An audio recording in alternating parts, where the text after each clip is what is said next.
नमस्कार, मैं हूं विवेक और आप देख रहे हैं प्रधानमंत्री बेहद ही खास कार्यक्रम। लोकसभा का चुनाव सामने है, उससे पहले यह सबसे बड़ा कार्यक्रम है कौन बनेगा प्रधानमंत्री, और इस पर देश ही नहीं दुनिया भर की नजरें टिकी हैं। ऐसे में हम आपके लिए लेकर आए हैं एक बेहद ही खास पॉलिटिकल शो, और इस बुलेटिन में अलग अलग 4 सेगमेंट हम आपको दिखाने वाले हैं। सियासत की सबसे बड़ी खबर से लेकर नेताओं के बवाली बयान तक हम आपको बताएंगे, और सियासत से जुड़ी जो वायरल तस्वीरें हैं उसके साथ हम आखिर में चुनावी 24 यानी कि 24 खबरें आपको बताएंगे। लेकिन सबसे पहले सबसे बड़ी चुनावी खबर,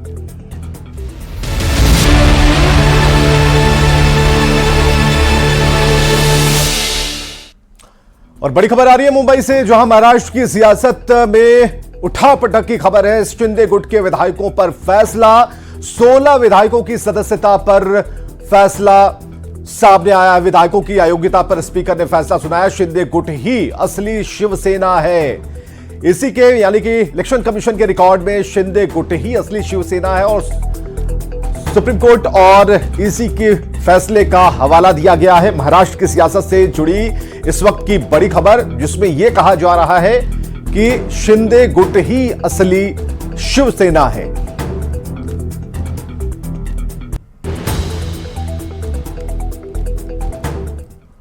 अयोध्या में 22 जनवरी को होने वाले राम मंदिर प्राण प्रतिष्ठा समारोह में मिले निमंत्रण को कांग्रेस पार्टी ने ठुकरा दिया, और पार्टी की तरफ से प्रेस रिलीज जारी कर इसे बीजेपी और आरएसएस का इवेंट करार दिया। पार्टी अध्यक्ष मल्लिकार्जुन खड़गे, सोनिया गांधी, अधीर रंजन चौधरी समेत पार्टी के तमाम बड़े नेता अयोध्या के कार्यक्रम में नहीं जाएंगे। और इस बीच इंडी गठबंधन के नेताओं का राम मंदिर विरोधी बयान भी लगातार सामने आ रहा है, और इस पर सियासत गर्म है।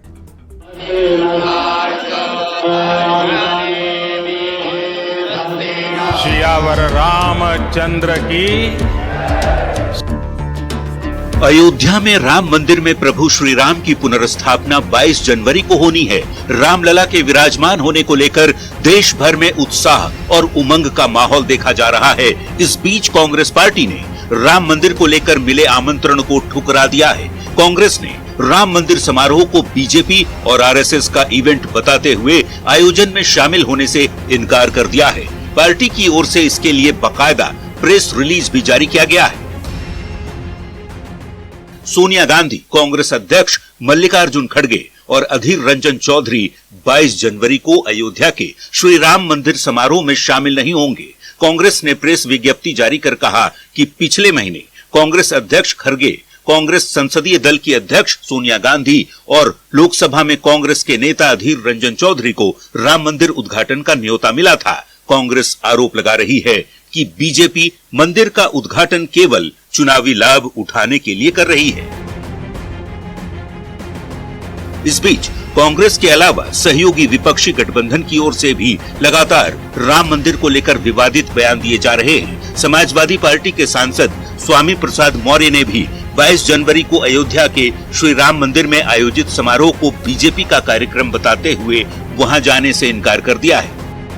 भारतीय जनता पार्टी के किसी भी आयोजन में स्वामी प्रसाद मौर्य नहीं जाएंगे। ये भारतीय जनता पार्टी का आयोजन है, रामलला मंदिर का आयोजन नहीं है, क्योंकि रामलला जहां पर थे वो इस मंदिर से 3 किलोमीटर दूर है।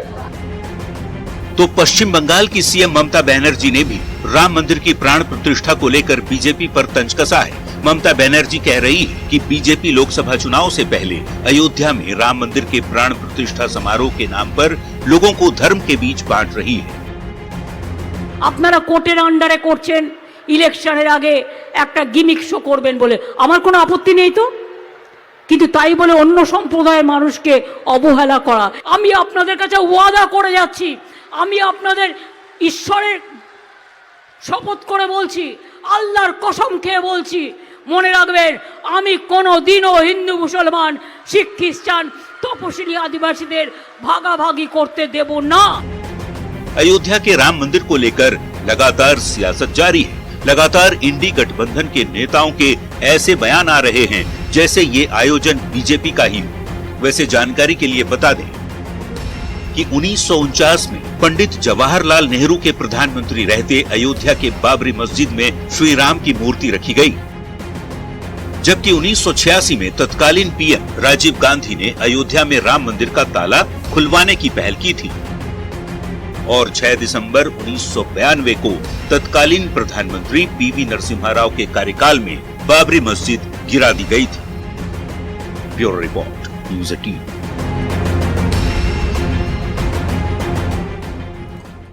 और इंडी गठबंधन में सीटों को लेकर माथापच्ची जारी है। बैठकें तो हो रही हैं, लेकिन इसका कोई नतीजा नहीं निकल रहा और सीटों को लेकर कई पार्टियां मानने को तैयार नहीं।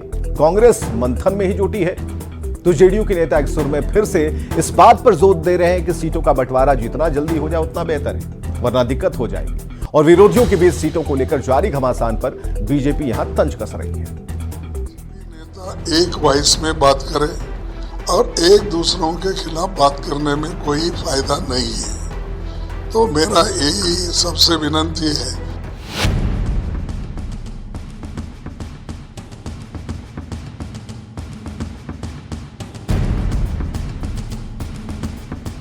कांग्रेस के राष्ट्रीय अध्यक्ष मल्लिकार्जुन खड़गे इंडी गठबंधन को लेकर सुझाव दे रहे हैं, सभी नेताओं से एकजुट होने की विनती कर रहे हैं। तो इंडी अलायंस की बड़ी सहयोगी जेडीयू के नेता एक सुर में सीट शेयरिंग जल्द से जल्द कराने की बात फिर से कहने लगे हैं। इसकी कोशिश सब लोगों को करना चाहिए और जो विलंब हो रहा है उससे थोड़ी दिक्कत हो रही है, तो जल्दी से जल्दी करना चाहिए। बड़े नेताओं को बैठ करके एक साथ मिल बैठ कर इसका हल निकालना चाहिए। बिहार सरकार के एक और मंत्री अशोक चौधरी और पार्टी के मुख्य प्रवक्ता केसी त्यागी भी 17 सीटों वाला तर्क कुछ इस अंदाज में समझा रहे हैं। हमारा 17-16 मांगने का ये है कि हमारे पास नीतीश कुमार का वोट बैंक है, नीतीश कुमार की का चेहरा है, और जब जब नीतीश कुमार जिसके साथ रहे हैं उसका पलड़ा भारी रहा है, तो नेचुरली हम तो उन परिस्थितियों और उन स्थितियों पर ही हम 17 सीट मांग रहे हैं। ऐसा तो है नहीं कि हम एग्जिस्ट नहीं कर सकते हैं। आम सहमति जो गठबंधन के दलों में बन रही है इंडिया गठबंधन में, वो ये है कि जीती हुई सीटों को ना छेड़ा जाए। तो हम 16 सीटों पर काबिज हैं और आरजेडी को अपने मित्र पार्टियों के साथ सीटों का बंटवारा करेंगे। जेडीयू की डिमांड पर जवाब कांग्रेस अध्यक्ष मल्लिकार्जुन खड़गे दे रहे हैं, भरोसा है जल्द सब कुछ सेट हो जाएगा। शेयरिंग अपने अपने एरिया में वो तो कर रहे हैं और हमारे लोग भी जिस जिस जगह जो पूछना है वो हमारी कमेटी जाके पूछ रही है, तो वो जल्द से जल्द निपटा लेंगे। वहीं विपक्षी गठबंधन में सीट शेयरिंग को लेकर जारी माथापच्ची पर बीजेपी के नेता तंज कस रहे हैं और हमला भ्रष्टाचार के साथ ही परिवारवाद को लेकर भी किया जा रहा है कि भाई 26 दल है और 26 की अलग अलग महत्वाकांक्षाएं हैं। किसी को अपना वंश बचाना है, किसी को अपना परिवार आगे बढ़ाना है। और जो 2024 में लोकसभा का चुनाव होगा, आदरणीय प्रधानमंत्री नरेंद्र मोदी के नेतृत्व में एनडीए पिछले से बहुत ज्यादा सीटों पर सफल होगी। बिहार में जेडीयू के नेता लगातार इस बात पर जोर दे रहे हैं कि पार्टी की सीटिंग 16 सीटों पर तो समझौते का सवाल ही नहीं। ऐसे में गठबंधन को लेकर आरजेडी के साथ ही लेफ्ट नेताओं से बातचीत का सुझाव देकर नीतीश कुमार की पार्टी बार बार गेंद कांग्रेस के पाले में डाल रही है। देखना होगा बीजेपी के खिलाफ बनी विपक्षी पार्टियों के गठबंधन में सीटों पर बात आखिर कब तक बन पाती है। न्यूज़ 18 के लिए दिल्ली से अमितेश सिंह और पटना से आनंद अमृतराज के साथ ब्यूरो रिपोर्ट। प्रधानमंत्री नरेंद्र मोदी ने वाइब्रेंट गुजरात शिखर सम्मेलन का उद्घाटन किया। गांधीनगर में 3 दिनों तक चलने वाले समिट का इस बार का थीम है गेटवे टू द फ्यूचर। करीब 100 कंपनियों के सीईओ और कई देशों के प्रतिनिधियों को संबोधित करते हुए पीएम मोदी ने ग्लोबल मंत्र देते हुए भारत को अगले 25 साल में विकसित राष्ट्र बनाने का संकल्प दोहराया है।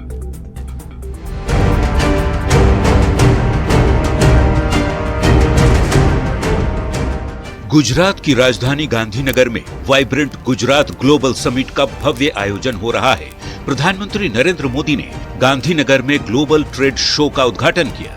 ग्लोबल समिट को संबोधित करते हुए पीएम ने सभी को नए साल की बधाई दी। पीएम ने अगले 25 साल में भारत को विकसित देश बनाने का टारगेट रखा। इसे एक बार फिर मंच से पूरी दुनिया को भी बताया। पीएम ने कहा, भारत की आजादी के 75 साल पूरे हुए हैं। अब भारत अगले 25 सालों की तैयारी कर रहा है। भारत की आजादी के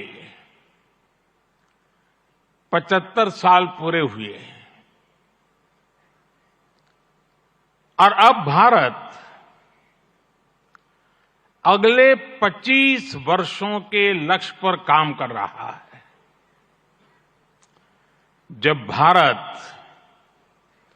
अपनी आजादी के 100 वर्ष मनाएगा, तब तक हमने भारत को विकसित बनाने का लक्ष्य रखा है। गांधीनगर के मंच से पीएम ने दुनिया को ग्लोबल मंत्र भी दिया, बताया कैसे विश्व के मानचित्र पर व्यापार और उद्योग को आगे बढ़ाने में भारत सार्थक संदेश दे रहा है। वाइब्रेंट गुजरात ग्लोबल समिट की इस बार की थीम है गेटवे टू द फ्यूचर। 21वीं सदी की दुनिया का फ्यूचर हमारे साझे प्रयासों से ही उज्जवल बनेगा। भारत ने अपनी G20 प्रेसिडेंसी के दौरान भी ग्लोबल फ्यूचर के लिए एक रोडमैप दिया है। दुनिया भर के 100 से ज्यादा कंपनियों के सीईओ और कई राष्ट्राध्यक्षों के बीच प्रधानमंत्री नरेंद्र मोदी ने वाइब्रेंट गुजरात के कार्यक्रम में पहुंचे संयुक्त अरब अमीरात के राष्ट्रपति मोहम्मद बिन जायद अल नाह्यान, चेक गणराज्य के राष्ट्रपति प्रेट फियाला, मोजाम्बिक के राष्ट्रपति फिलिप जैसिंटो जैसे नेताओं के साथ ग्रुप फोटोग्राफी भी कराई। पीएम ने गांधीनगर के महात्मा मंदिर कन्वेंशन और प्रदर्शनी केंद्र का भी दौरा किया और एक बार फिर पूरी दुनिया को ये संदेश दिया कि भारत तेजी से विकसित राष्ट्र की ओर कदम बढ़ा चुका है। और अब देखते हैं बयान बवाली नेताओं के वैसे बयान जिस पर मचा है सियासी घमासान।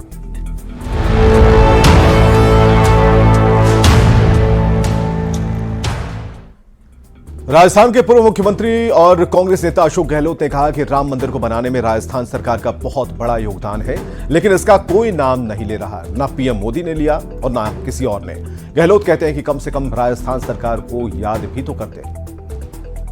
निकला है वो सेंचुरी की तरह एरिया था, उससे निकला है, पत्थर उसके बाद में गया है, तो राजस्थान सरकार का बहुत बड़ा योगदान है इस मंदिर को बनाने के अंदर। उसके लिए कोई नाम नहीं ले रहा है, ना मोदी जी ले रहे हैं, ना वहाँ के जो लोग हैं उनको याद करना चाहिए कि अगर राजस्थान सरकार कोऑपरेट नहीं करती। मिश्रा जी का फोन मेरे पास आया था, हमने पूरा कोऑर्डिनेट किया और जाके इसको पूरा टेक्निकली एरिया को निकलवाया गया भारत सरकार से, पर्यावरण से और फॉरेस्ट से, तब जाके मंदिर का निर्माण हो सका है। कम से कम हमारी राजस्थान सरकार को याद तो करते, धन्यवाद देते, भूल रहे हैं। और बीजेपी के राष्ट्रीय प्रवक्ता शाहनवाज हुसैन ने वाइब्रेंट गुजरात के आयोजन के बहाने निशाना नीतीश सरकार पर साधा। हुसैन ने कहा कि गुजरात के 100 कंपनियों के सीईओ आए, कई देशों के राष्ट्राध्यक्ष पहुंचे, लेकिन बिहार में हुए इन्वेस्टर मीट में सिर्फ लिट्टी चोखा का आयोजन हुआ, सीएम तक का संबोधन नहीं हुआ। दुबई के अबू धाबी के किंग आए हैं, उनका जोरदार स्वागत हुआ है। 100 सीईओ से प्रधानमंत्री मिलेंगे। कोई कंपनी नहीं है दुनिया की या भारत की जो वहां पहुंची ना हो। उससे पता लगता है कि राज्य की साख क्या है। बिहार में जब इन्वेस्टर मीट हुआ तो लिट्टी चोखा खा के लोग चले गए, कुछ बुनकर के कपड़े दिखा दिए गए। कोई बड़ा रिनाउंड उद्योगपति जो जिसके नाम से उद्योग जाना जाता है, ऐसा कोई व्यक्ति भी शामिल नहीं हुआ। यानी मुख्यमंत्री ने संबोधन भी नहीं किया, ऐसा इन्वेस्टर मीट हुआ। और प्रधानमंत्री के सेगमेंट में देखते हैं ऐसी तस्वीरें जो सियासत के लिहाज से सोशल मीडिया पर वायरल है।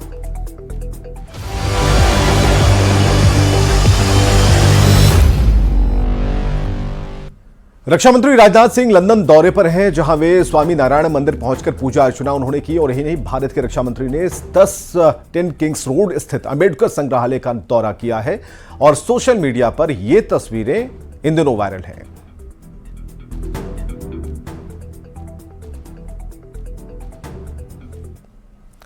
भारत में इजरायल के राजदूत नाओर गिलून ने आंध्र प्रदेश के विजयवाड़ा के प्रसिद्ध कनक दुर्गा मंदिर में पूजा की। तस्वीरें सोशल मीडिया पर वायरल हो रही हैं। ये विजयवाड़ा आंध्र प्रदेश की तस्वीरें हैं, जहां पर प्रसिद्ध कनक दुर्गा मंदिर में पूजा अर्चना की तस्वीरें और भारत में इजरायल के राजदूत ने पूजा अर्चना की है।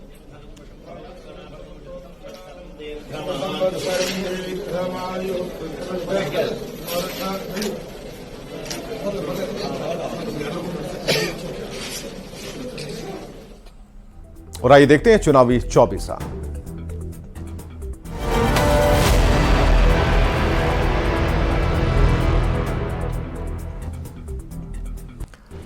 अयोध्या के राम मंदिर समारोह में नहीं जाएंगे मल्लिकार्जुन खड़गे और सोनिया गांधी। आरएसएस बीजेपी का इवेंट बताकर रामलला की प्राण प्रतिष्ठा का निमंत्रण ठुकराया। इंडिया अलायंस में सीट शेयरिंग को लेकर फंसा पेच। 16 से कम सीट पर समझौता करने से जेडीयू का इनकार। जेडीयू ने सीट बंटवारे और नीतीश कुमार की भूमिका तय नहीं होने पर दिया बयान। मंत्री अशोक चौधरी ने इंडी गठबंधन में कांग्रेस की भूमिका पर इशारों में उठाया सवाल। सीट शेयरिंग पर इंडिया अलायंस में अपनी अपनी डफली अपना राग। कांग्रेस ने कहा नहीं है कोई हड़बड़ी। जेडीयू ने कहा सीट बंटवारे में देरी होने पर होगा नुकसान। वाइब्रेंट गुजरात समिट में रिलायंस इंडस्ट्रीज लिमिटेड के सीएमडी मुकेश अंबानी ने की पीएम मोदी की तारीफ। कहा पीएम मोदी को सुनती है पूरी दुनिया, भारतीय इतिहास के सबसे सफल प्रधानमंत्री। केंद्रीय मंत्री गिरिराज सिंह ने कांग्रेस अध्यक्ष मल्लिकार्जुन खड़गे के बयान के बाद किया पलटवार। कहा पीएम मोदी की विदेश नीति के संबंध में जानना है तो कनाडा के प्रेसिडेंट से जाकर मिलिए।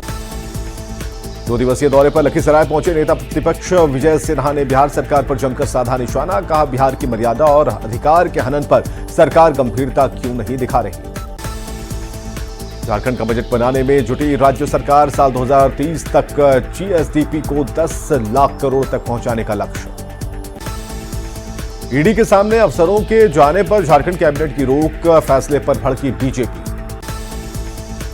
सीतामढ़ी के प्रसिद्ध पुनौरा धाम पहुंचे राज्यसभा सांसद विवेक ठाकुर और दीपक प्रकाश। दर्शन के बाद बीजेपी कार्यकर्ताओं से मुलाकात कर संगठन की बेहतरी के निर्देश। पाकुड़ आए जेएमएम के बोरियो विधानसभा विधायक लॉबिन हेम्ब्रम ने अपनी ही सरकार पर साधा निशाना। कहा जो गलत करेगा उसको ईडी नहीं छोड़ेगी।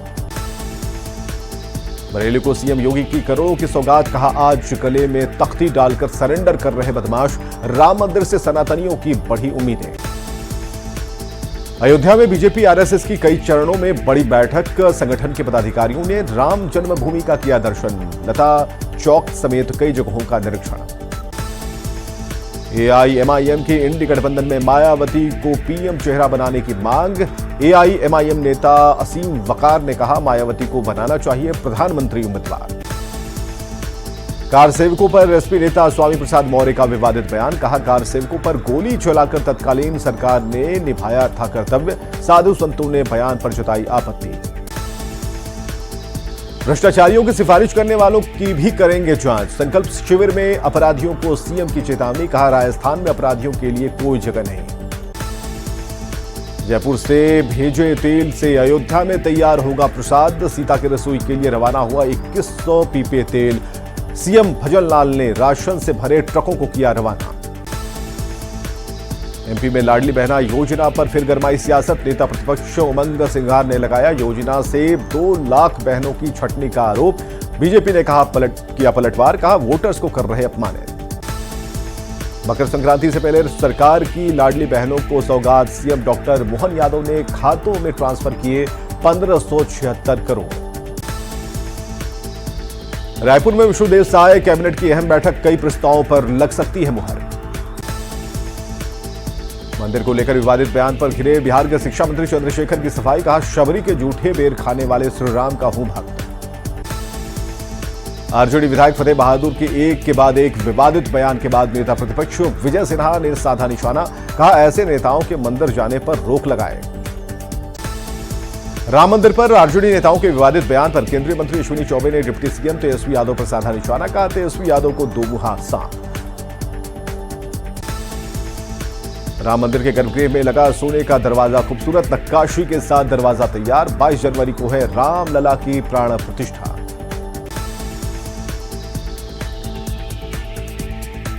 गृहमंत्री विजय शर्मा की नाराजगी के बाद एक्शन में डीजीपी। कानून व्यवस्था को लेकर की बैठक। कई जिलों के एसपी को लगाई फटकार। नशा से और जुए सट्टे पर लगाम लगाने का निर्देश।